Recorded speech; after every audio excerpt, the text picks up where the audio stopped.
Voici 5 livres parmi les plus tristes que j'ai jamais lus, des histoires puissantes qui peuvent vraiment marquer les lecteurs.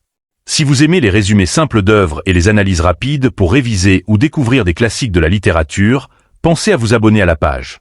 Vous pouvez aussi soutenir mon travail en cliquant sur le lien dans ma bio et en faisant un don. D'abord, nous avons Les Nuits blanches de Fiodor Dostoïevski.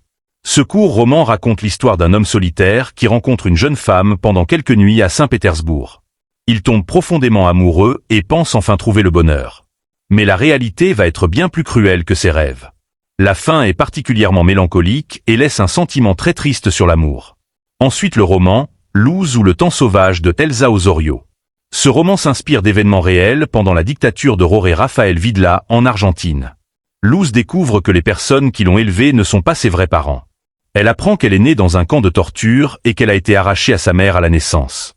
Elle va alors partir à la recherche de son identité et de son histoire. C'est un récit extrêmement bouleversant. Le 3e livre est Suicide de Édouard Levé. Dans ce texte court mais très intense, l'auteur parle d'un ami qui s'est donné la mort. À travers des souvenirs et des réflexions, il tente de comprendre ce geste et de garder la mémoire de son ami vivant. C'est un livre à la fois très triste et profondément marquant par son écriture. On peut aussi citer Le Professeur de Émilie Frêche. Cette pièce de théâtre revient sur l'assassinat du professeur d'histoire Samuel Paty après un cours sur la liberté d'expression. L'œuvre montre comment la désinformation, les rumeurs et le fanatisme peuvent conduire à un drame terrible.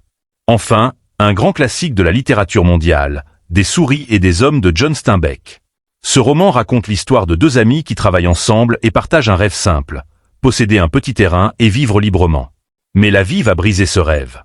C'est une histoire d'amitié magnifique et tragique qui a fait pleurer des générations de lecteurs. Et vous, quel livre vous a le plus touché? Dites-le en commentaire.